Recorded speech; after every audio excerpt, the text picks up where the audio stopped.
All right. It is the week of January 15th, 2024, and this is the Fight Business Podcast. I'm your host, Patrick Auger. We've got a ton to cover in the first FBP of the new year. Obviously, if you're watching on YouTube, this isn't my normal office. Big Texas freeze messed up a lot of stuff, but we're here. I'm healthy enough to record. We're doing it. I'll give an update at the end of the show about my health and consistency moving forward. But with that in mind, we've got a ton to cover, including my 2024 MMA Promotion Predictions. I'm going to give one for the UFC, one for one championship, and one for PFL.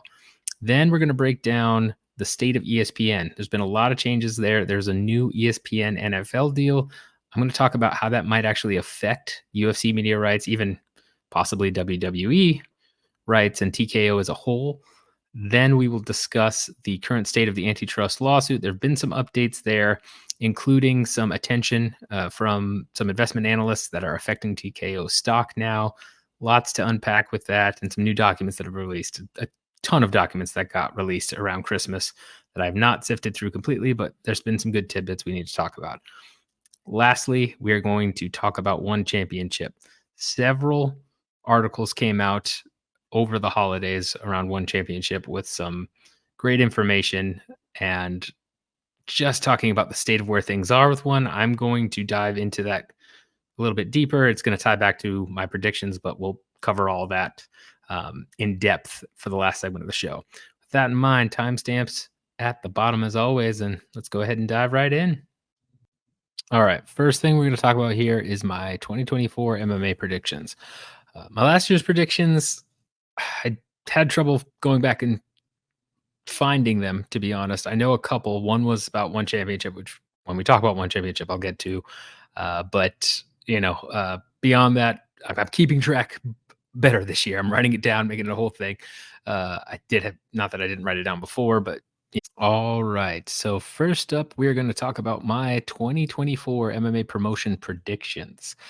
Important to note here that I do not have particular insight into these things, right? John Orend, who does his yearly predictions for Sports Business Journal, or did, I guess he's leaving. But, he has connections, and that's why so many people watch his predictions, is because they're generally pretty right. He's not 100% right. But for the most part, he has inside knowledge that helps him with this. I have very, very limited inside knowledge on some of these, but for the most part, just take them as my predictions from an outside perspective. That's what I would say. Um, if I had solid inside info, I would let you know for some of these, but again, I'm not super connected here, so do not take these as like, oh, Patrick said this. Like, no, I generally let you know if I actually have an insider track on things. I have rumors and tidbits for these, but again, it's outside. I'm not in the thick of it. So just want to preface that before we get too far down the path of, well, Patrick knows this about. Nope. Nope. Just take these as outsider predictions.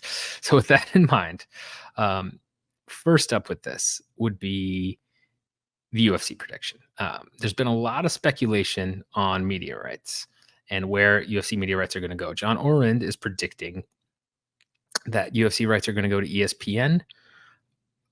I think that's probably pretty smart, just in terms of the comments, that have been made by Disney and where they plan to go. They've pretty much said, look, we're trying to trim the fat on some of our programming, but ESPN is going to be somewhat of a flagship. We want a strategic partner for ESPN, which they kind of have, and we'll talk about in the next segment. But ESPN is clearly, and ESPN Plus is clearly a top priority for them and where they see the future.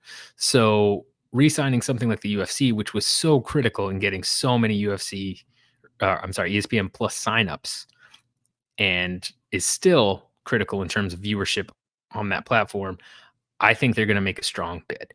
Are they going to get 2 times the media rights? I don't know. Again, the way the market has softened here, it's kind of iffy. The NASCAR rights that were recently signed show that there's still appetite there, especially for well sought after products, and UFC could fall under that umbrella with ESPN just because it is a cornerstone of ESPN Plus at this point. But, it's not a guarantee that they'll get 2 times there. And UFC and TKO especially are gonna look for, the most money they can get. Their stock has been hammered. They've got the antitrust lawsuit coming up that's been weighing down on them as well. Endeavor has been hammered. It's they're looking for the best possible news. And with that in mind, my prediction for the UFC is going to be that their media rights are going to be sold with WWE's Raw media rights, which are also currently in negotiation, to the same partner. Now, I say this, and I can understand why some people might be like, that's a little bit of a long shot, especially with different people saying different things. John Oren, for example, thinks Raw is going to Amazon and UFC is going to ESPN. Completely valid because they're going to go after where they can get the most money. But if you look at all of the parties interested in both the UFC and WWE Raw media rights, there's a lot of overlap. And we talked about this with the merger, right? Of WWE and UFC into TKO. A big part of that merger, I still believe, whether it happens this year or, on a different cycle, I think a big goal of TKO is to get their media rights sold as a package deal so that they only have to deal with one partner. They can get a boost in terms of some, you know, relationship uh, aspects, I guess is what I would say, right? If you've only got one media partner and they've got two of your flagship shows, it's going to make that relationship stronger. It's going to be more reliable, um, have both sides be a little bit more invested. I still think that's part of their strategic goals. And looking at partners interested in WWE Raw, right? Amazon, for one. We know that Amazon is somewhat interested in UFC and has talked about it on occasion, right? The part of the reason they signed the one championship deal was because they wanted to get into the MMA space. And it's been hinted at by Ari Emanuel and others that when UFC rights are up, Amazon will be a bidder. And that makes sense. I mean, they want to get into the space. You look at ESPN, obviously wants to stay in the UFC, but Disney is a top candidate for landing WWE Raw. It would not go on ESPN, most likely go on FX or something of that nature. But again, company interested in both rights. Warner Brothers Discovery has been a big name thrown around given the relationship with AEW on the wrestling side, right? And then CM Punk. There's a whole backstory there that I won't get into. You can look it up if you want. But essentially, Warner Brothers Discovery is also in talks here. Lightshed has kind of said that they might end up with the Raw rights, kind of contrary to what John Oren believes. And David Zaslav has talked about wanting the UFC rights openly, how he would love to bring UFC over to, at the time, it was, Sky Sports Discovery, now Warner Brothers Discovery. That's something he's openly stated. I think it's too lucrative a deal and a relationship, especially as the market softens, right? You want a strong partner now. You want somebody that's going to deliver for you on both ends, where a media partner wants content they know they can rely on and it's going to give them the returns they want. And content producer like the UFC or WWE want somebody that's going to give them the payment that they need to keep growing and to help boost their stock. If, you know, let's say Warner Brothers Discovery was to offer, you know, 2 times for UFC rights and then 1.4, 1.5 times what Raw is getting now, that's a huge boost to TKO stock, especially given some of the predictions right now. And they're looking to kind of do something to spark the market back up in their favor, right? They've fallen quite a bit from, they were at 100 something, I believe, and now they're down to 77. I mean, they've lost 25%, close to 25% of their value stock wise. They are looking to turn that around despite WWE killing it and UFC also killing it in terms of gate and viewership and all that stuff. It's not translating in the stock. And this is part of the danger with public companies, right? You can do everything right. You can have all the fundamentals. Your business can look great and have a great outlook. It does not necessarily change investor sentiment, especially given how detached we've become from fundamentals. So I think a dual deal, right? Finding one partner to go in on Raw and UFC, and maybe SmackDown in the future. Although, I think SmackDown and NXT for WWE, those have already kind of locked up, and I don't see USA being the partner for UFC rights. I think Raw and UFC together is a bundle that would make both sides happy. So my prediction is, regardless of the candidate, ESPN being the leading one, in my opinion, I think ESPN probably gets it done. Disney, ESPN gets the UFC rights because it's such a big deal to Disney's cornerstone of ESPN Plus. And then I think they probably go pretty hard on Raw rights and try and get them on FX. Again, TKO is probably going to go with the most money. Within a certain threshold, right? If it's close enough, they might want to stay with Disney. They could take slightly less money if the synergies of the partnership are worth it. And I think there could be there. And we'll talk about it in the next segment with ESPN, because that's a unique situation given the strategic partnership aspect that they're trying to do. But I think that's my prediction for the UFC. I think UFC and Raw rights for TKO go to the same place, and I'm predicting ESPN Disney being the winner of that. Could be wrong here. Again, I do not have inside information on this one. Just what I'm looking at from an outside observer. I think that would make a lot of sense for both parties involved. We'll see what happens there. But that's my first prediction. And we'll know about that one pretty quickly in this year, just given where Raw is at and the UFC rights. So we will have a definitive answer by the end of 2024 for sure. Next prediction is one championship. This is a tough situation where last year I did predict that either one championship or PFL would be out of business. Reason I said that is, again, both of those promotions require a lot of runway. They're not making money. They're making money, but they're not profitable at all. And they both had been struggling in certain aspects, right? PFL had some live gate issues and viewership issues. Their, pay-per-view with Kayla Harrison did not go well, right? It was pretty much a bomb from what I've heard. So, and that's growing pains. That, again, it's not a knock against PFL. It's what they had to do. Before anyone comes at me for saying you hope PFL or one championship dies. No, I have had people, including people that work at both companies, say like, you're trying to, but that's not. I want that competition. Competition thriving is better for consumers, better for the industry, in my opinion. That is not at all the case. And PFL needed to do this in a lot of ways, right? They needed to test out the star power of Kayla Harrison. They needed to test out the pay-per-view market, and it was pretty low risk for the most part. They had to do it. And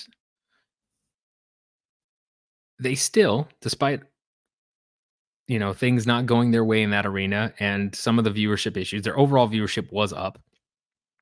They made a deal with Saudi Arabia, obviously, got the funding they needed to purchase Bellator, which is huge for them, helps consolidate them. They are very much on the up and up. And when you're looking at startups, which again is what PFL and One Championship are, when you're in that phase, that type of growth is necessary. They're still looking to get to profitability. They're still trying to figure out, the exact model that's going to help their growth. But big signings by Francis Ngannou, Jake Paul, right, is, even though he's not really doing a lot, just getting those names there, they've made a lot of big splashes. And that helps with sponsorship, which we've seen really grow in the PFL. And it helps with some viewership stuff. PFL viewership is up, which is important, right? And we see the ESPN numbers, but I do have limited info on that. And from what I've heard, again, rumor of a rumor type thing, their ESPN Plus numbers are up in terms of people watching that aren't reported on. So, and they're happy with them. So, with that in mind, there's, they're growing. One, on the other hand, has really struggled, right? They haven't had many MMA fights. They've basically been doing Muay Thai. There's several articles out, which we'll get to on our last segment, about where they are um, financially and in their relationships. My prediction, for one, is that I don't know that they will go out of business this year, right? I don't know that this is the death knell. It's possible, right? Given the precarious situation they're in, it's certainly possible. But I think the relationship with Qatar might sour. I think that's my prediction for 2024. That's not a set in stone thing, but they have to make some big changes and they've got to kind of turn the ship around in that regard, given some of the reports that have come out that we'll talk about, as well as just making some of the moves they've really been striving for. They did really well with their North American debut, right, in Denver. Nearly a sold out crowd, good gate, good, interest, which is perfect. And they talked about coming back. And, now they're going to do, I think, 4 shows, one in Atlanta, one in Denver. I forget the other 2 spots, but, they're trying to get there. And they are doing a Qatar show in March, which, as we'll talk about later, is part of somewhat expected deal, although there's conflicting sources on that with what Qatar wants out of one championship, and they still have the Amazon deal where they still got the one fight nights going on. But from the outside looking in, they're certainly not in a great place, right? Losses have ballooned a lot. Um, in a year where they, on their financials where they're posting higher revenue numbers, part of that is asset of sales and barter transactions. Um, it's not the type of growth you want to see if you're an investor or if you're a fan, right? The fact that MMA has essentially been absent for so long, and you've got a lot of these big fights where people are fighting for 2 or 3 belts, at whether they transition to be more Muay Thai exclusive or they, get more into grappling or what have you, it certainly looks rocky. And we'll talk about that later on. But I don't necessarily know that they're going to die this year. I don't think that's the case, but I think they may need a new investor in backing. Um, Depending on how the Qatar show goes and some of the other things, they can salvage this relationship, but it's not looking great. And so that's my prediction for one, is that they'll basically be looking for investment outside of Qatar and where they are there. Lastly, PFL prediction. So this one is pretty straightforward. I think this is my most likely to be accurate prediction. Again, no insider info, but this is not too hard to figure out. Um, last year I said Ngannou is going to go to boxing. And a lot of people didn't pay attention, or they said, yeah, whatever. This was, during all the he fumbled the bag comments, all this stuff. But I knew Ngannou was going to go to boxing. The minute he was out of that UFC contract, that had to be a prerequisite. Because even if he had fought Tyson Fury and lost terribly, right? Um, he's still making more money than he would in MMA easily.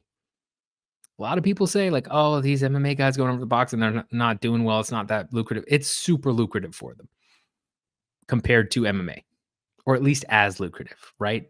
Um, there's a reason so many of these guys are doing that.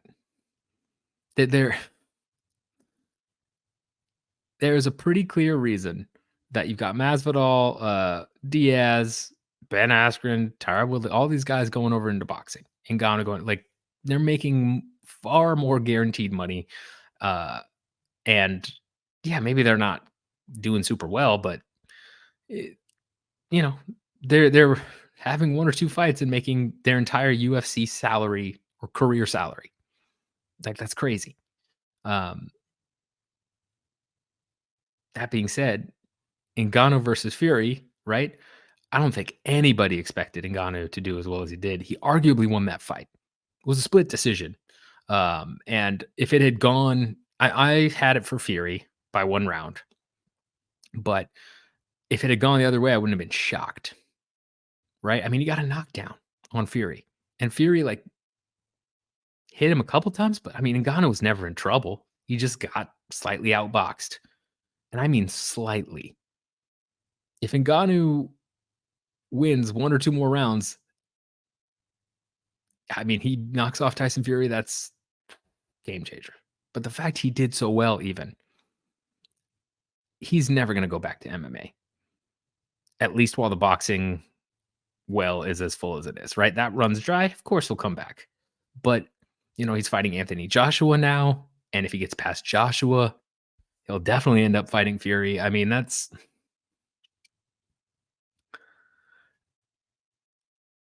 even the Joshua fight. He's going to make so much money, right? And Ngannou is just an insane athlete. You cannot deny his skill, his natural ability in fighting, and his power. And we've seen Joshua struggle with Andy Ruiz. Like, I mean, it's very possible that Ngannou puts Joshua away. It's also possible that Joshua, looking as good as he did in his last fight, ends up just outboxing Ngannou. Sure, but regardless of the outcome, Ngannou has multiple fights ready. Fury's already talked about rematching him. I think unless Joshua dog walks Ngannou, I think you still probably end up with that fight at some point, even if it's an exhibition. It's just too lucrative. Whereas you go to MMA, yes, they can pay him a ton, and he can fight the winner of the PFL Heavyweight Championship, or he can fight the winner of the Bellator PFL Championship clash, right? So Bader or someone, but he'll never get the pay-per-view return that he would get compared to a guaranteed person boxing, and it's very unlikely, as John Nash pointed out when I spoke with him about this a little bit, is it's very unlikely they'd get a return, an ROI on them. I don't think you're ever going to get an ROI on Ngannou in PFL unless you get a huge, huge fighter. I mean, we're talking Jones, we're talking like a real big name leaving UFC coming over to PFL.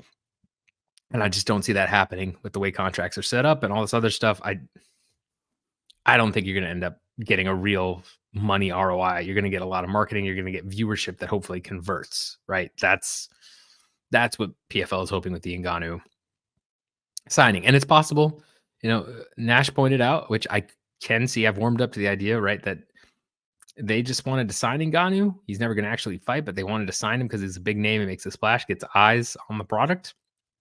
He may show up, do a face-off or two, right? There's all that. But Ngannou, at least for this year, is not coming back to MMA. I can't see it. He gets dog walked by Joshua maybe at the end of the year. But if he makes the Joshua fight competitive or he beats Joshua, no way. No way. Because even though he probably destroys anyone in the PFL cage, you still don't want to risk injury. Still in training camp, right? Or something like that. You want to keep yourself open for boxing fights because you're going to make way more money. And it's something Ngannou clearly wants to do. And why wouldn't he after how well he did against Fury? I can't see it. So that one I think is probably my safest prediction. I don't see him at least this year fighting the PFL cage. Would take a couple of things lining up the right way for him to have to go back to MMA.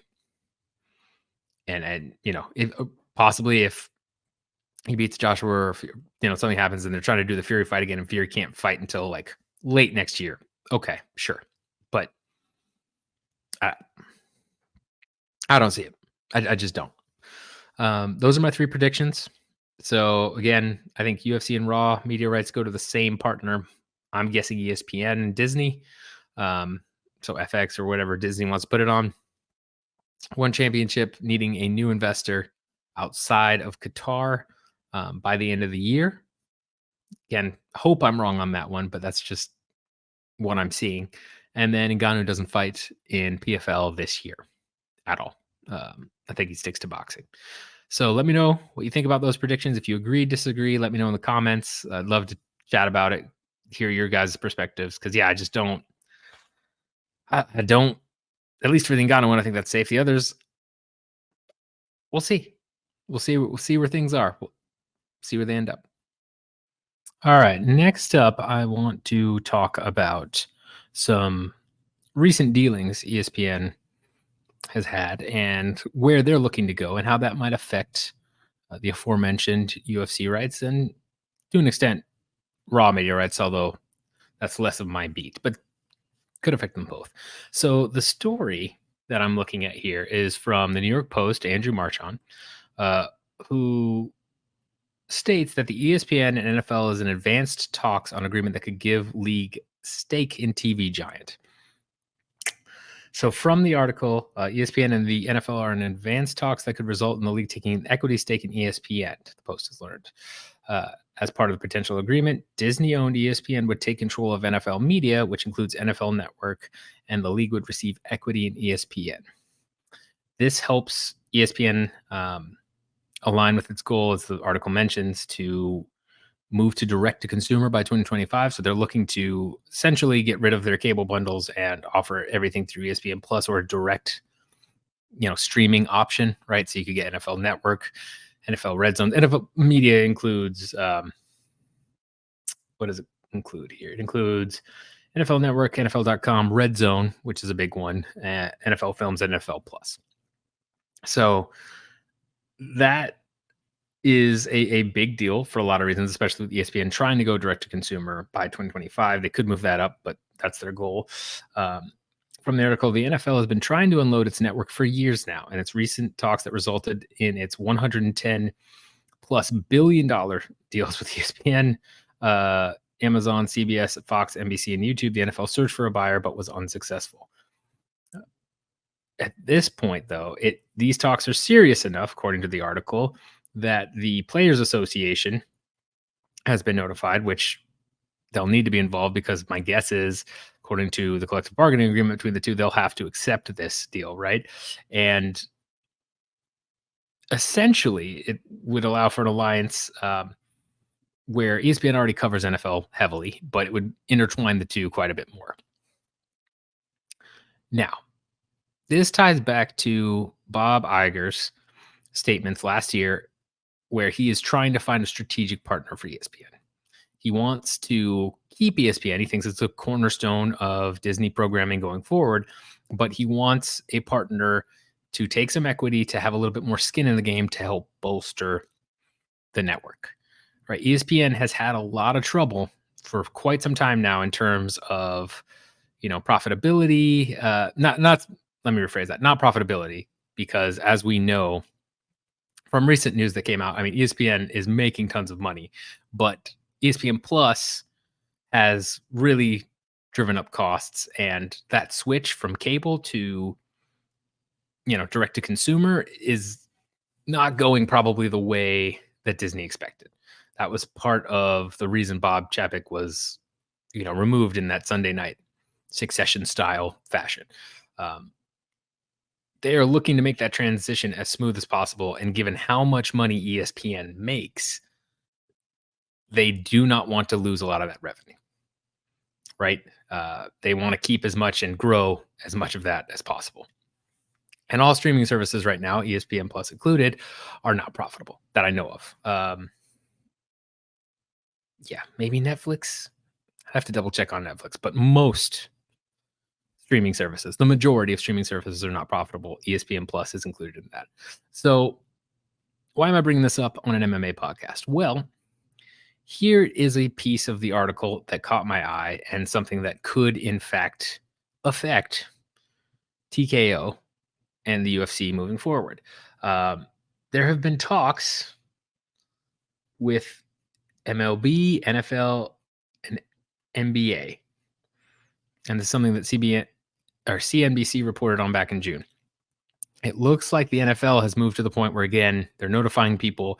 They're in advanced talks. It could get the deal done. But if you look at what the NFL is getting out of this, right? They're unloading, their NFL media, which they wanted to get rid of. They're partnering with a broadcast partner who has already been a pretty huge broadcast partner for them. ESPN, obviously, it is the home of Highlights, Sports Center, all the talk shows, talking head shows that do well, right? This intertwines them more.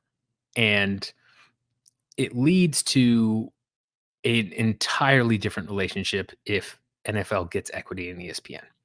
There's going to be some talk about, like, can you cover this objectively? I don't think ESPN cares much about that, as we've seen with their partnership with the UFC.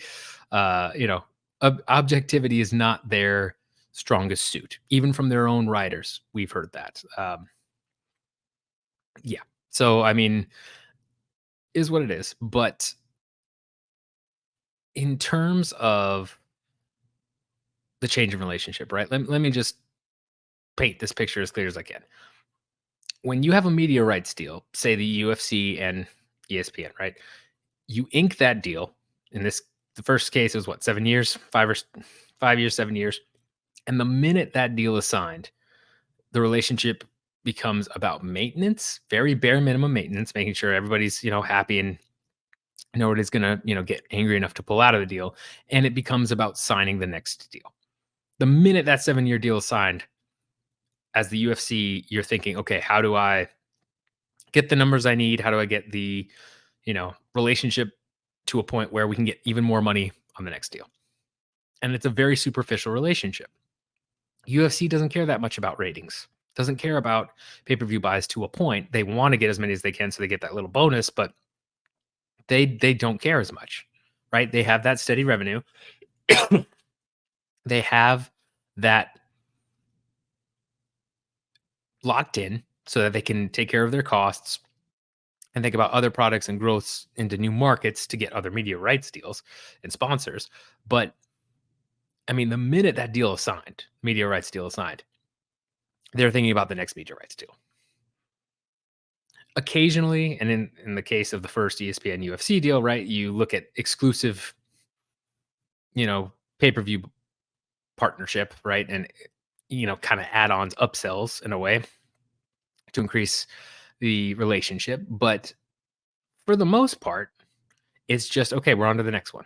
It's same with the NFL, right? We've talked about a little bit on the show, but if you follow NFL media rights or, MLB, I mean, that was DAZN's whole thing, right? They were trying to get into the US market, hired the former head of ESPN to help with media rights deal when MLB came up and NFL and whatever. And, they didn't get the rights they wanted. And the billionaire backing DAZN kind of was like, all right, I'm done with this. But that was part of why they signed Bellator and all this other stuff. They were trying to get a foothold in the US market and get enough of a base that when they went after the big rights, they could compete. But I mean, those rights were years away, and that's all they're thinking about. And that's how a lot of media rights work. You get that deal signed, awesome. We're good for this. On to the next one. Could be 5, 7, 10 years, whatever. All right, what do I have to do to get that next deal to be even more money? And then basic maintenance. You might have a couple check-ins here and there with the partner over the course of the year or quarterly or however. You're still talking to them, but it's really just all about the next deal. And from the media side, it's just how do we get ratings up? If we have an issue where like we're not getting the ratings or the product has an issue, we're going to call and say, hey, maybe we change some things here, do yada, yada, yada. Right. Or, COVID is an example where, Bob basically was like, hey, we're not putting on fights in the Tachi Palace right now in California. Governor's called me, like, you need to stop. Data, you need to put a pause on this. And then they figured out Fight Island and all that. But I mean, you got stuff like that. But for the most part, it's just ink the deal and move on. With an equity stake, though, that changes the relationship entirely. Now, as a partner, you are trying to boost those ratings because if their ratings do well, they get more sponsorship, they get more revenue. You get a slice of that, right? It's the entire difference if you've ever worked for a company where you get a high paying salary and it's great and you're just doing your job versus you get a high paying salary and then you have stock in the company. Anybody that has stock in the company generally tends to work harder, tends to have more invested. Why? Because if the company does well, you get a return on that. You're able to sell your stock for a profit. That's what a lot of people in executive positions work hard for. That's why they're a lot of times busting their butt. Depends on the company. Yes, I know, but a huge part of the startup mentality, right? Where people are working crazy hours and they're wearing all sorts of different hats and doing all this stuff is, hey, you come work for us and we'll give you some equity. And then if we succeed and we make all these deals and we grow into a big company, you are like set. You can retire. You're done. Right? You are set. That's the carrot. That's the brass ring. And so that occurs here too. It's I mean, obviously with companies it's a little bit different, but suddenly, right, if UFC ends up getting an equity stake, TKO gets an equity stake in ESPN, they are going to want to make sure their ratings are up. They're going to want to put on the best possible cards for ESPN Plus, ESPN pay-per-view wise. They're gonna want to go more all out. They're gonna want to figure out ways to bump up that viewership. They're gonna care so much more. Now it depends on how much equity, yes, but still, you've got to assume that some of the equity numbers here for the NFL and ESPN are making it worth their while. Because otherwise, why would you deal with that headache? You also take on more risk, right? If ESPN tanks, numbers start to tank, NFL viewership starts to tank, NFL is going to get hurt by that. ESPN would always get hurt by that, but now NFL will be a little bit more hurt by that too, right? And because they already had media stuff going on, the partnership makes a fair amount of sense. But it one ups that relationship quite a bit. You're having far more interaction. You're probably brainstorming on ways and crossover to help relate the two. It's a whole thing, right? It's a different ball game compared to I'm just going to sign the media rights deal and I'm going to move on. You care more because it affects you far more than it did before. So all of this is to circle back, and I hinted at it there a little bit, to the fact that ESPN is having these talks with MLB, with NBA, NFL, all the major sports, right? That all have MLB Network, NBA, all that stuff. Could you end up having that with TKO? And I say TKO because I don't know that just UFC would be really worth it since most everything is on UFC. There's still Fight Pass stuff, right? You could bring over, but so much content is exclusively ESPN Plus for the UFC. Uh, but if they brought over Raw, right?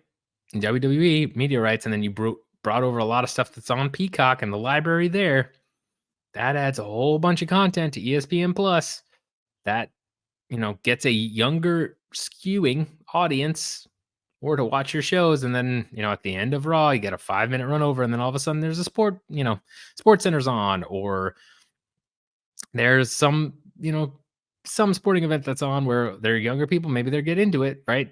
And I'm sure they'd have metrics looking at audience potential and all that.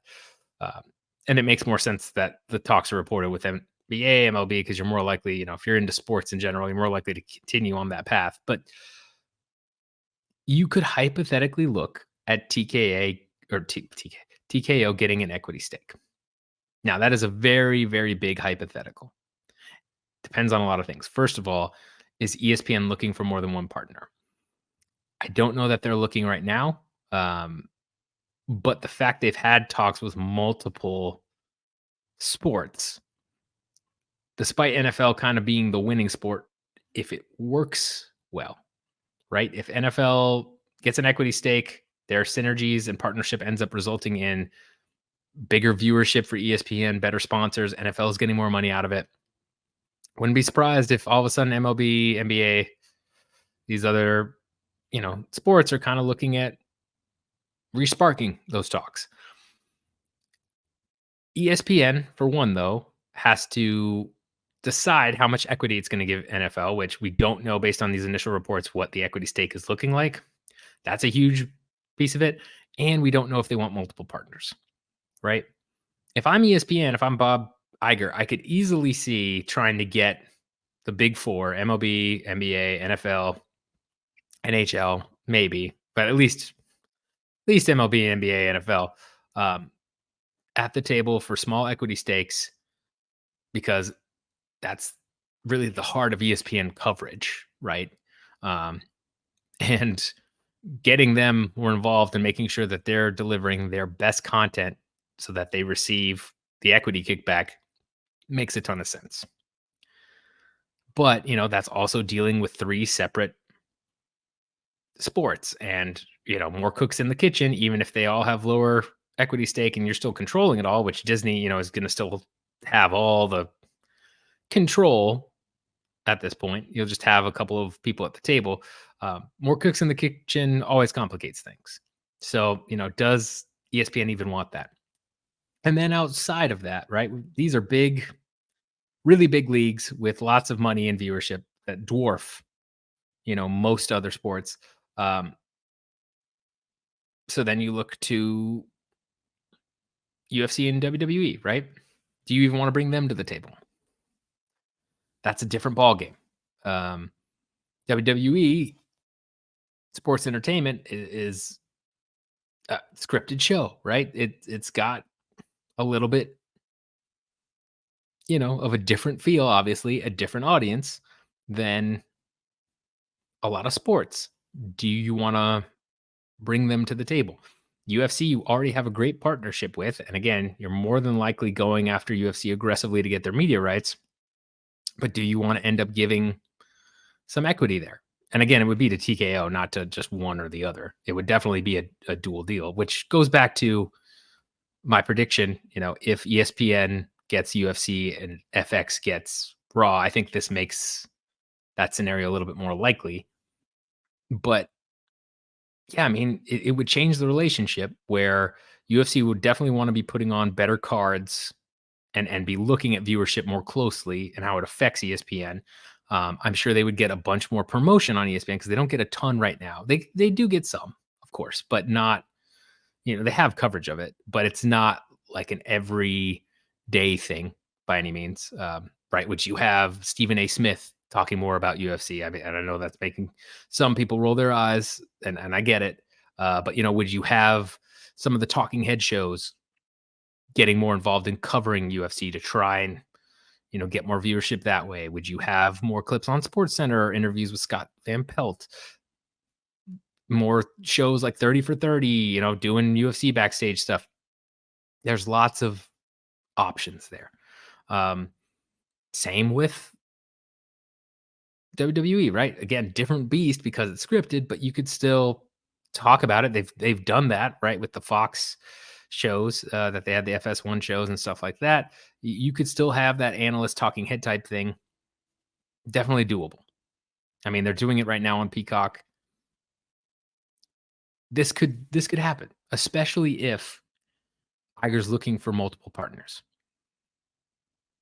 If Iger and Disney are looking for multiple partners at a lower equity stake, that could be an ideal world for ESPN. Is get all of your major sports and WWE, if that comes over, at the table and get them even more invested in making sure your flagship network, which you're staking so much of your programming content on, right? You're talking about chopping all this other stuff.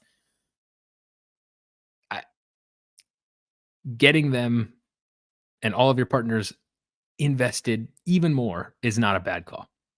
I don't know that that's where it will go. I think right now it's a long shot, but it's something I want to bring up because depending on how some of these dominoes fall, I could see it happening.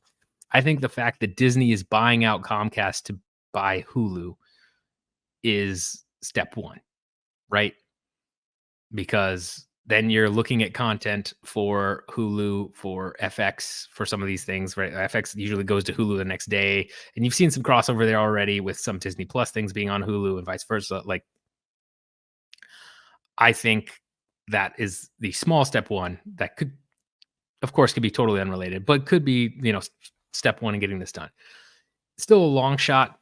I don't see it happening anytime soon, especially with TKO's monetary, position with their debt and things that they're working on, trying to get their stock back up. It's I don't foresee them saying, "Hey, we're gonna put an equity stake in here right now," but you never know. And that becomes a whole complex process because you need Endeavor and to sign off on it, all of that fun stuff. But at the same time, it's a possibility, and I want to throw that out there because even if that doesn't come to fruition, it's important to keep on top of what the UFC's current main media partner is doing. If UFC goes somewhere else and Raw goes somewhere else after this, we won't be talking about ESPN as much. But while they're still partnering up, I think this is an important thing to keep an eye on myself. All right, next thing we got to talk about here is the UFC antitrust lawsuit update. So there have been a lot of changes or updates, I guess, rather. Yeah. All right, next thing we're going to talk about here is the UFC antitrust lawsuit updates. Been a fair amount of updates, tons of new documents that I have not gotten to because I've been sick. But I promise I will go through them. It may just be later than a lot of other people. So I don't blame you if you're looking at other sources. For example, MMA Fighting put out the uh, information about, Data and Lorenzo talking trash to John Jones and Little Nog and all that stuff, which is interesting, but it shows some business tactics, shows where their head's at, and again reiterates the fact that I will try and drill into each and every one of you as listeners that they care about numbers. They do not care about much else. That's how they've gotten to where they are. They're very analytical. They're all about numbers and growth. It's what they do. So there's that. But something I wanted to focus on specifically that came out not too long ago is an update regarding TKO getting a hold rating. So pretty much every analyst since TKO has been out there, despite what the stock has done, has had a buy rating, which means, based on where we believe the target price of the stock should be and all this other stuff, you should be buying this.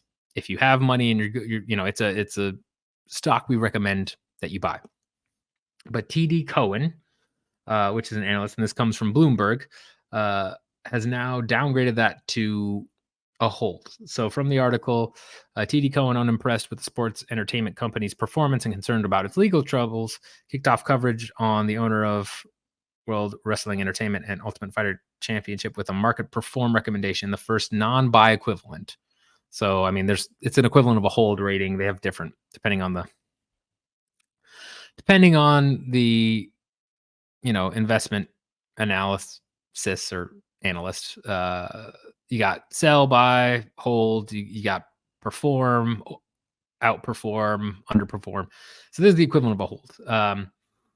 Analysts Stephen Glagola and George Kula expressed caution on TKO's ability to continue generating profits in return for shareholders amid ongoing litigation. With a pending lawsuit alleging antitrust violations, quote, "We think the market is underappreciating the risks," and they assigned a $92 price target to the stock. So right now the stock is like 77. So it's still, they're still recommending like you can buy it if you want and it should at least go up, but you may just want to hold it and see where all this stuff goes. They say that any significant monetary damage from the suit would act as an impediment to TKO announcing share repurchases or dividends during the company's fourth quarter earnings call. Quote, TKO has indicated that it does not expect the upcoming case to be significant impediment to repurchasing shares or implementing a dividend. And that's, a huge part of this investment analysis stuff, right? With a stock like TKO, you're looking at, getting dividends, getting stock buybacks that usually helps boost up a company. It usually bumps up the share price, leads to bigger things, right? With Vince McMahon selling as many shares as he did in TKO, it kind of dropped the stock a little bit. And, it's just the more that's out there, more it tends to go down versus if it's consolidated, becomes less available, price goes up, right? And dividends are big because you've got a lot of portfolios where they get blue chip type stocks and then they get big dividends. They just buy more and more of the shares because your dividends can end up being hundreds, thousands of dollars in some cases. So that being a risk, I can understand that from their perspective for sure. William Isaacson, the lead counsel for UFC, stated, quote, "As we previously said, we believe the plaintiff's claim have no merit. We look forward to making our arguments in court, but that's not great considering the class certification." Um, the analysts, Kagolo and Cool, said, uh, you know, part of their issue is, quote, already over indexed to US media rights. They see the audience for WWE's scripted entertainment as a niche market, distinct from sports, with limited potential ability to drive incremental affiliate fee growth. So they're basically saying, like, it's a niche market.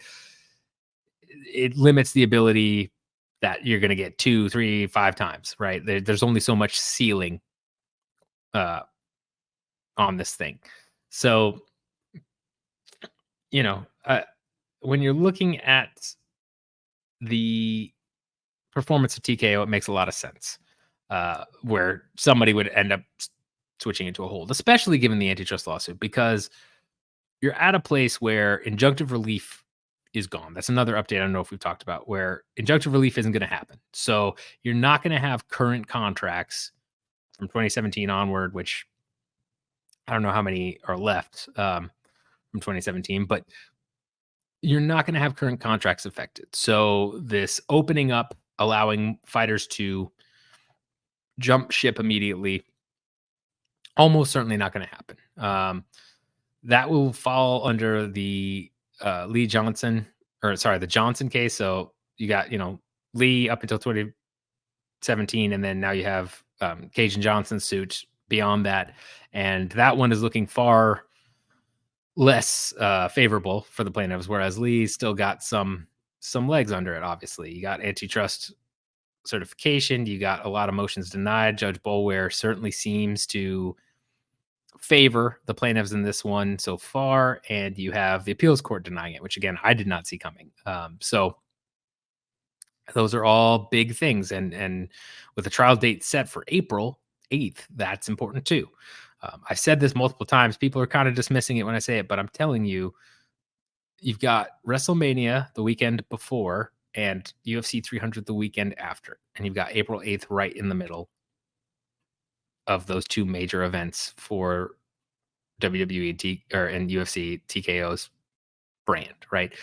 They're pulling out all the stops, I believe, in part to draw media attention away from the lawsuit. Yes, people are still going to cover it, of course, but the more niche sites they can get covering it, it doesn't, again, bleed over into stuff like this, Bloomberg or Wall Street Journal, or places that could much more heavily affect the stock price, the better.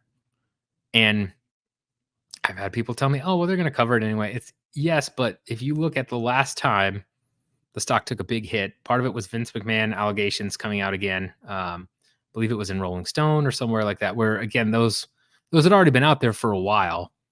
It was just a matter of getting reprinted in a larger audience, and then the PFL Saudi deal, which dropped the stock, where that I don't think that was fully understood, right? Like again, um, if you look at if you're in the know and you're looking at it from a hardcore fan or media perspective, that shouldn't have dropped the stock that much, the PFL Saudi deal, right? Like, if you know that, like, oh, okay, they've got money and they're going to do something with it. Obviously, they purchased Bellator, which is huge, but in terms of strategic advantages with the marketplace, right? It's not a real threat yet, right? The threat becomes if you start losing your key fighters and viewership.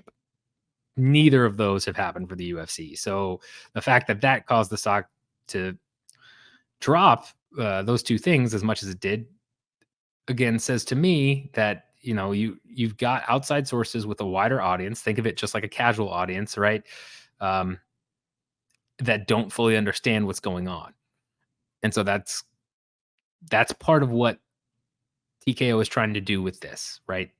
They want to mask and get Bloomberg and all these other places not covering it, at least as in depth, and because instead they're going to be focused on WrestleMania, they're going to be focused on UFC 300, and it's not going to be a big like, oh, trial opens with blah blah blah, right? Instead, they want like The Rock returned at WrestleMania, which it looks to be happening. UFC 300, there's rumored super fights. I've heard a couple of names. I'm not going to say them because again, I don't. The only rumor that is out there that I know is kind of out there that people have heard is Khabib coming back to fight Leon Edwards. I have No idea if that's going to happen. But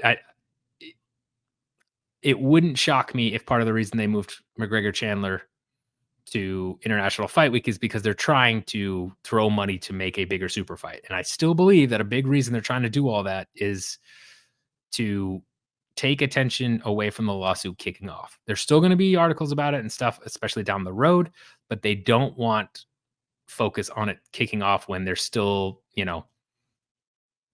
there's still a lot of time for the UFC to make their case to actually get wins in court. They don't want it to be a big like, oh, case kicks off and antitrust lawsuit, plastered over the front page of some of these places.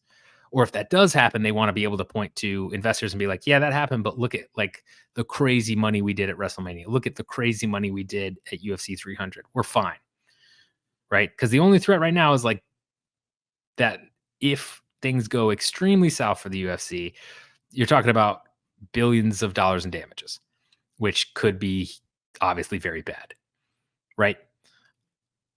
But that being said, if they can show like we're business is super strong, so we can weather that and all this stuff, that's an absolute worst case scenario for them.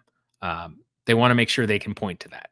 That's why they're going all out this year. I truly believe that's why they're doing it this year. That's why you had Nick Khan photographed with The Rock. That's why you had Dana saying the things he's saying. I think it's all connected. So with that in mind, when we're talking about this and some of the new docs that come out, it's the injunctive relief being off the table is probably the biggest piece of all this. And that's because you cannot now have multiple fighters who are champions be let out of contracts to sign wherever. That right there was always the biggest threat, in my opinion, to this lawsuit case. Yes, billions of dollars in damages would hurt, of course, and it would cause the stock to drop. It would cause some big cost cutting measures on the UFC and WWE side. I imagine you would see it radiate through to fighters and WWE talent, especially with the debt they have. There'd be issues, but their business model, as the lawyer for the UFC and the antitrust case suit mentions, their business model moving forward is still good, right? Yes, if we have to pay all this and it's terrible and we take a big hit, that's fine, but we're still making money hand over fist so we can handle it, is basically what they're saying. And it's true. They would have to make big changes. Don't get me wrong. It would hurt, but if your model moving forward is as profitable as the UFC's is and WWE's is, you can recover from that.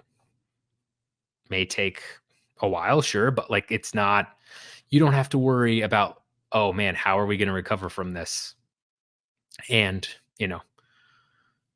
how are we going to figure this all out? Because no, your future business model is solid. With injunctive relief off the table,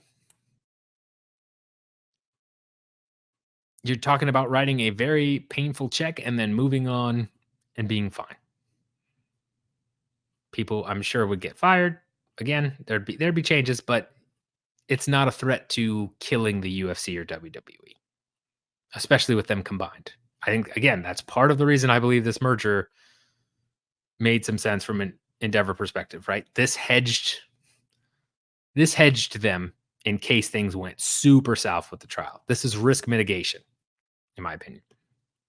So with that off the table, yes, you want to do as much as you can to prep for the bad times. But then the other thing you have to do, right, is make sure you keep your stock price intact from investor sell offs, right? You don't want investors running for the door because then that does start to add to your woes quite a bit.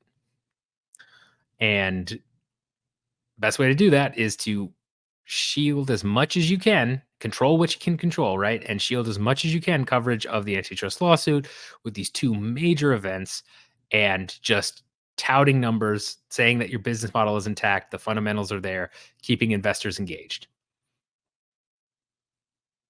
And my guess is if this suit, gets thrown out, goes the UFC's way, or you get that major TKO UFC deal together, right?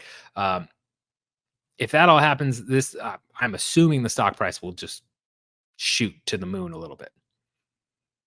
Because if you get the antitrust lawsuit out of the way, it doesn't matter what your rights increases are. You're making money hand over fist, and you're definitely on the right path. Um, if you are able to accomplish both those things, I mean, yeah, I think the stock prices will be soaring. But there's no guarantees with either of those, and that's again part of the risk that's being assessed here. And I don't mind a hold position uh, by TD Cohen personally. And again, I'm not an investor. Do not take me for investment advice and all that. But from my perspective, it kind of makes sense to say, okay, if you've got TKO stock right now, hold on to it and see where some of these things go. See where these dominoes fall, because that's going to be, they're pretty huge dominoes. That's going to really affect the future of the company. So, um, see where they're at. But from a TKO side, yeah, it's mitigation, risk mitigation all day. That's what you're doing now. That's the moves you're making. You can't control how the lawsuit goes other than, paying the best lawyers you can to fight it. You can't control how the media rights goes other than negotiating what you can. Throwing two massive events around the kickoff of the trial, you can control that to just create massive hype about how well the company is doing, to calm investor fear and sentiment. So that's where we are with the antitrust lawsuit update. Again, so many docs that I have to go through, and I will hopefully get through even when I'm sick. My plan now is to start reading some of those docs and prepping some stuff. But yeah, next show or show after, I will start to really dive into ones I find interesting there. A lot of them are email exchanges and things that aren't, show negotiation tactics, but we kind of already know, right? We've seen enough of those. Wouldn't be surprised if there's emails on most fighters of them just ragging on fighters, telling them to take all their money, all of that stuff, right? This is what the company does. This is how they always have been. Anytime you see Dana White or Hunter or whoever, Joe Silva, wherever, praise a fighter, that's generally because they're doing what they want. But and you have those fighters, right, that they do like and help take care of, that are company men, but they are always going to be analytical. That's just their thing. They're always going to be about how do we make more money? How do we do all this? They've shown that a million times over. And that's probably what a lot of these docs are, and I'll skip over that. But if I find interesting business ones, I'll definitely be covering it. And again, trial kicking off April 8th. I don't think I will be on the boots to the ground on trial, but I may be. And if I am, I will let you know. That would be interesting, but probably not, just given what's going on during that time of the year. But we'll see. Those are the antitrust updates. Let me know if you have any questions on that. If you agree with the sentiment here that you should probably hold the stock if you have it, all that stuff. If you own shares of TKO, let me know just from your perspective what you're going to do. Curious to hear from shareholders. But yeah, it's an interesting time and some pretty big updates in lawsuit. Injunctive relief being gone, being the biggest one. All right, last thing we are going to talk about today is the State of One Championship, which ties back to the predictions talked about before. Shout out to Christy Neo over at Deal Street Asia, who's done fantastic work covering this stuff. And I'm going to be referencing both articles she released during the holidays for this piece because they're full of great insight. So if you're not following Christy, you need to follow her for sure, because she's been on top of One Championship for a while now. So with that in mind, a couple things came out, right? You had a report that Christy did talking about 3 major resignations from the C-suite of One Championship. The CMO, the head of analytics and insights, and the head of corporate strategy all left. Now, a lot of people took the title of the article or the tweets and said, oh, it's trouble, like 3 people leaving all at the same time. They're not all leaving like on the same day, right? It wasn't an abrupt, like, hey, 3 of us are quitting right now. It was, it looks like, one of the longest standing members, Hari Vijayarajan. Yeah, I'm sorry, I'm terrible at that. The CMO has been around for a while, is kind of finishing up and then leaving. You have Singh, who is the firm's head of corporate strategy. and who was on The Apprentice. If you watched the One Championship Apprentice, she was on that. Looks like she left in October type stuff. But it's one of those things we don't know if they're going to replace the roles. And anytime you have that many C-suite members leave at the same time, it's not a great sign. Even if it is kind of staggered like that. But it didn't all just happen as an abrupt, like everybody got in, like had a big fight, blow up, and they left. That would be far worse. But the fact that 3 of them are leaving and moving on to other things is still not good. And whether or not they were, let go or what, don't know any info on that. But that's the first piece. So that's not great. There's also another report, right? The One Championship now has this deal with Sky Sports, where Sky Sports is going to be covering One Championship. And there's a report that One Championship paid to have Sky Sports, to be on Sky Sports, right? It's not the other way around where Sky Sports is paying for One's rights. It's they are paying to be on Sky Sports. I had seen one report, right, when they reached out to One, that they declined to comment other than like, hey, what's in the media release is what's true. So they didn't deny it necessarily. I don't know if that report is 100% on the up and up. So don't take this as gospel in terms of if they paid. But the fact that rumor is out there is not a good look. And the fact they're not denying it vehemently is also something to keep in mind. And then lastly, on a more in-depth article that Christy Neo did, titled "One Championship May Have to Fight Harder for Its Next Check from Qatar," goes into kind of the state of where One is, right? A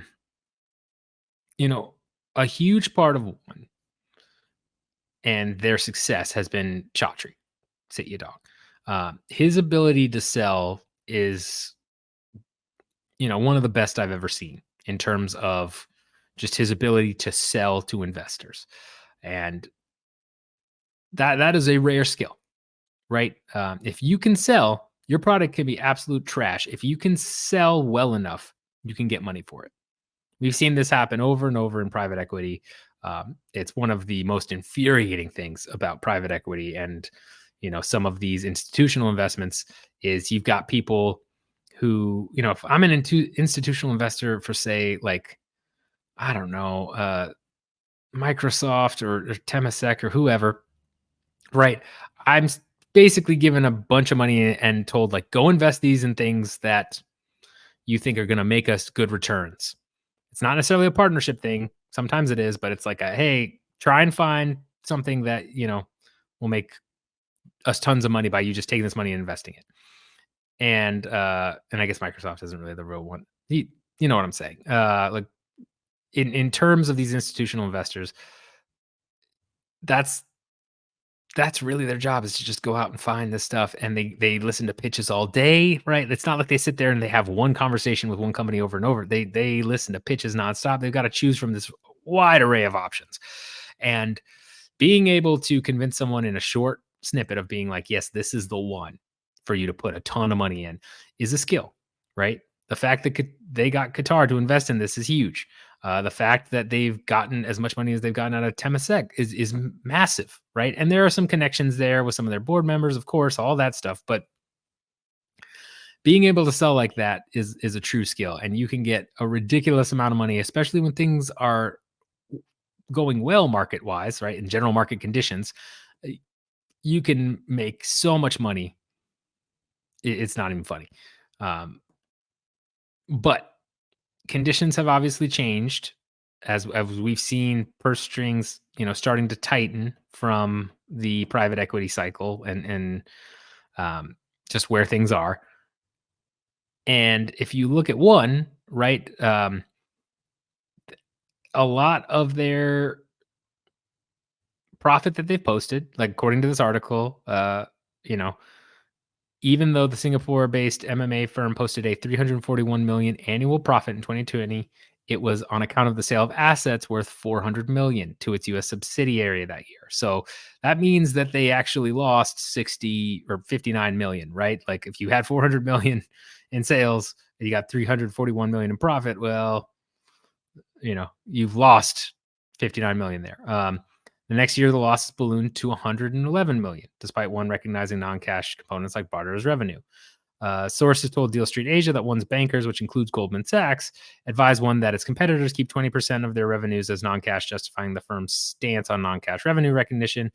But that's been contested by executives in the MMA industry. Not a lot of other companies in the MMA industry do that. I mean, industry sources said it depended on the length of time the MMA firm has been in existence, of course, right? UFC doesn't need to do that as much. Some of the others, yeah, I could see that. But nevertheless, it's not great to see those ballooning losses. And you've got one saying Chaudhry saying in 2022 that expects to post a profit in 3 years. He said that it's supposed to be,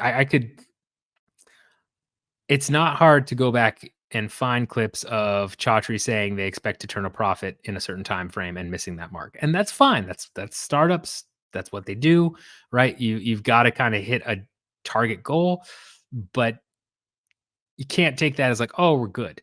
Now, in this article, there is, while the state of one's financials in 2022 and 2023 remain unclear, two sources from one's financial team told Deal Street Asia under the condition of anonymity. That the company aims to break even in 2024 for its core business and reach group level break even shortly after. Can you trust those sources? I mean, probably if they're working, in the financial team, but it's again, we've heard this before. Now where things get interesting is if you continue with this article, right?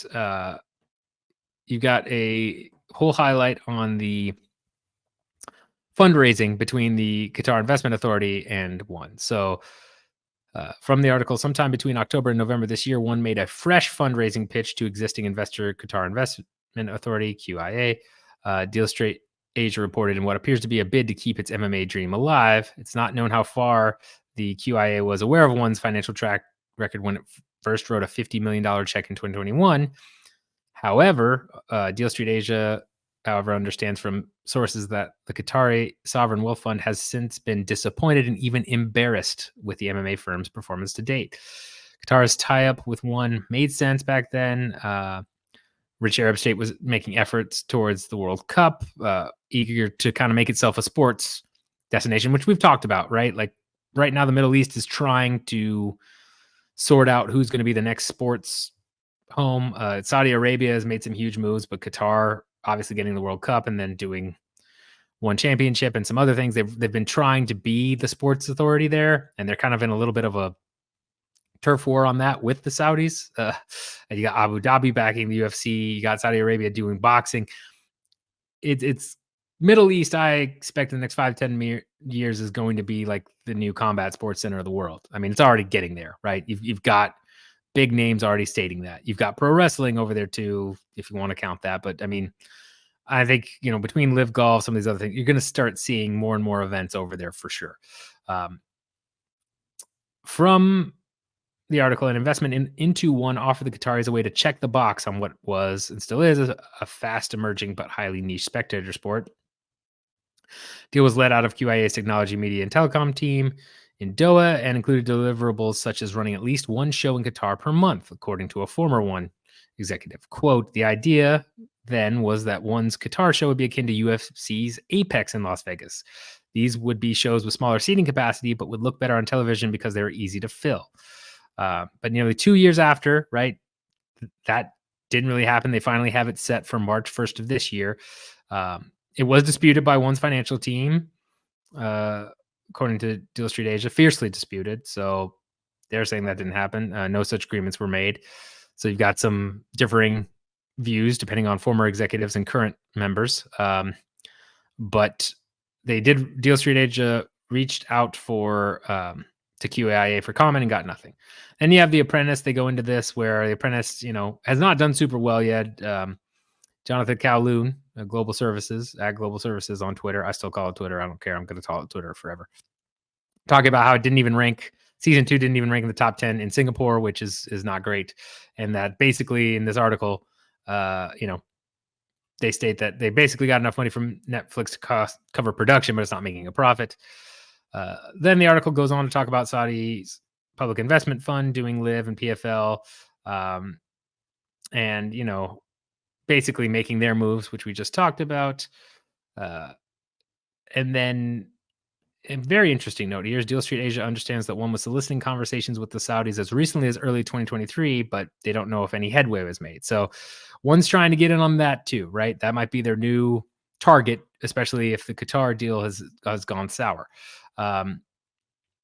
Probably the biggest thing, though, is that Deal Street Asia also understands that One Championship's limited runway will require QIA's reinvestment, especially if it wants to make good on its announced targets to host 70 MMA events in 2024, including 4 in the US and then elsewhere in Qatar, Japan, Thailand, and the Philippines. Uh, so, especially with current economic conditions, that might be tough. And if you have those milestones, if that was a true thing, right? Um, and again, disputed on if that was a part of the arrangement or not, where one was supposed to do these Apex like shows and it took them 2 years to just get their first show. That's not great. If the sources on this, and I trust Christie's work, so I appreciate her getting both sides of this, especially from current members and former executives and all of this. But if it's true that the Qatari sources are embarrassed or disappointed with one, especially given the current economic climate and the way Saudi Arabia is ramping things up, you got to assume Qatar might pivot away and try and focus on bigger sporting events that can help them compete in that arena, right? If they're going to give money to somebody, they probably want somebody who has a little bit better of a track record on delivering things, if that's the case. That's not to say they won't re-up investment if, Chaudhry makes the right pitch and can show the right numbers. But this also talks about the fact that, again, we haven't had a lot of One Championship MMA. It's been a lot more focused on Muay Thai and the other things. And you could tell one was trying to get that growth, right, by hosting the Muay Thai shows and all that. And I'm not sure that's yielded the results they want. I don't know where that stands, but it's certainly concerning from an outsider perspective looking at where they are, where they've been the past couple years, seeing PFL acquire Bellator to be much more of a powerhouse in the MMA space and be able to offer more lucrative deals. And then you have one's position and you have one fighters coming out and talking about how things, aren't great, how they should give warnings to potential fighters, right? I think it was Kevin Belong. I forget which one fighter. There were basically ones that were like, I couldn't say anything about it, or I can't say anything about it. Just give caution because we've had some issues. And there's clearly been some fighter One Championship issues, right, that we've seen in public. And that's happened with every promotion. So I'm not saying that's a one exclusive problem, but having that stuff come to light at a time when you've got this report about Saudi or the Qataris not being happy is not great. Perception wise, things are rough. And if it's true, they'll end up reaching break even and then group level break even. That's the biggest piece. I think if they end up getting to a break even piece, I think that reopens talks on investment and a whole bunch of other stuff. But they have to get to that piece first. I think the Qatari show March 1st will be crucial for one. I think that has to go pretty well if they want to keep their investment partnership alive. If that goes poorly, I think that might be the death knell on that. But again, Chaudhry is certainly going to make ovations to the Saudis, maybe to Abu Dhabi, although given UFC's relationship there, probably not as much. But I expect him to go to other investors as well. He'll keep selling, right? But in terms of, even if we have the soft landing in the US and other stuff, economically, right, there's certainly a pullback from private equity investment right now. And I don't expect that to reopen anytime soon. At least for a couple years would be my guess, that we're going to see kind of a downturn investment where these investors want feasible, tangible milestones hit and clear roadmaps being hit with profitability in certain timeframes. right? I think the age of unicorns and just wild investment into things with no proven track record, at least right now, is closed. It will cycle back. It always does, right? This is just human nature. This is what we do. Um, you're gonna have the WeWork show up. I forget what company I just saw recently, had their valuation cut from like 100 billion to 1 billion. I mean, valuation, that right there tells you all you need to know about valuations. Again, like, it's just insanity. WeWork is my gold standard of just how ludicrous valuations can get for no real reason, and how people will throw money into things. I think those investments are done for the time being, and one is going to have to deliver in ways that they've talked about delivering for a while now, but still haven't shown actual tangible proof of it, right? Um, I think their US show going well was big. They need to have their next US shows go really well, but the Qatar show is the biggest one. Making and selling the Qatar investment is really what it's about. Um, if they don't get that reinvestment from the QIA, they'll need to get investment from somewhere else. Otherwise, they're in big trouble. They'll have to scale back on events. They'll have to, maybe switch to getting rid of MMA or certain sports that they're trying to do with this hybrid stuff of all these different types of martial arts on a single thing. It's you can't read those articles and look at things from an outside perspective and think, things are super, sunshine and rainbows at one right now. Again, I don't know that they will die this year. I don't think that will necessarily happen, but I do think they've got a lot of work to do to get QIA back reinvested with them. And I wouldn't be shocked if the main focus is instead to placate QIA and do what you can on that front, but really, that's plan B, and plan A is trying to get Saudi or someone else to back it. Because if they really are disappointed and embarrassed, given where Qatar is now in the Middle East, sports war, I guess, if you want to call it, right? Where they were out front with the World Cup. They looked poised to really make some moves there, and then they've kind of just fallen off a cliff in that regard. They're going to want to focus on big, big moves to get back into it if they're still trying, right? And if they're not, then why would they even invest in one, right? Then they don't care as much. I don't know where this goes. Again, I want to make it clear I am not anti one. I want them to succeed because I think more competition is better, but they've got to really make some big changes. And that might be part of the executives leaving, right? They might be making those changes there and trying to trim some costs to show Qatar, hey, we're trimming costs. We're going to hit break even. Because if they can hit break even too, that really helps settle some nerves on the QIA's front. If you're profitable, even if you're not making a ton, then your investment becomes far less risky.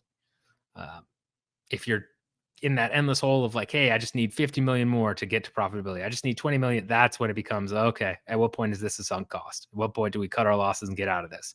So those are the two keys, I think, for one going forward, Qatar and getting to profitability.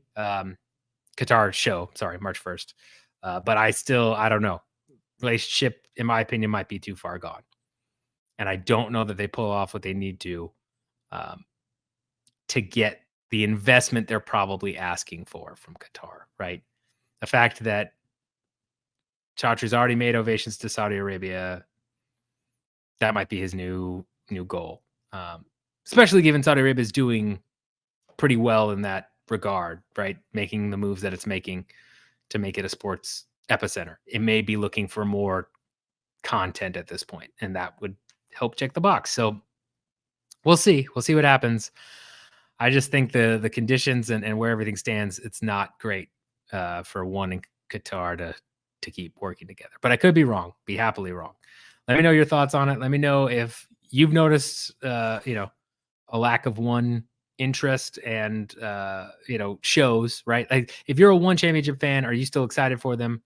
Are you worried about them? Where's that at? I want to hear from you guys because customers are really what it comes down to. If they're coming to your town, are you paying to go to a one championship show? That's a big one too, right? or if you're in Atlanta, if you're in Denver, how are you going? Because again, big things. But yeah, it's a precarious place one is in, and we'll see where they end up. That wraps up another episode and the first episode of 2024 of the Fight Business Podcast. Appreciate you guys listening. If you're on Apple, I guess Stitcher is dead, so that sucks. But Apple, Spotify, whatever podcast method you're listening to, always appreciate you guys. If you're on YouTube, hit the like, subscribe, bell notification to get all the updates from Sherdog and this podcast. And yeah, excited to be back. A little update on my health just real quickly. So I know I've been very hit and miss consistently. I said I was going to get back into it. Been doing an average around once a month. You can kind of hear my voice now. Turns out I have a infected nasal polyp. So I've been getting chronic sinus infections. That's part of the reason I haven't been able to do this, because I've just been post-nasal drip. My throat's just on fire. I can't talk long. I'm coughing as I did earlier. Hopefully it wasn't too bad, but there's been a lot of stuff going on in that regard that affects podcasting. So I can't really do it as much. I'm looking for these windows to do it, but they found it, thankfully, because we didn't know what was going on for a while. And talking to an ENT, probably going to need surgery to chop that out and fix whatever's going on with my nose. And then hopefully, fingers crossed, I should stop getting these sinus infections that I've been having chronically for a while now, because they suck. So I cannot promise you when the next one will be. I'm going to try to be every week that I can, right? Feeling all right now. If this continues, then next week for sure. But hopefully by the end of the month, I'll have a firm date on when we'll do the surgery. And then once that's done, probably a week or two of recovery. And then again, fingers crossed, I should be back to being weekly. But I will keep you guys in the loop on that. If you want me to cover any topics in the meantime or do any extra research, I will probably have time for that. So let me know. Excited to be back. Again, thank you guys for supporting me this whole time, especially when I haven't been as consistent as I'd like to be. It means a lot to be able to keep doing this stuff and get some of the comments from you guys about my podcast. It keeps me going with this stuff instead of just throwing in the towel. So I really appreciate y'all that listen and engage on this. And with that in mind, until next time, y'all, stay warm during this polar crap and get money.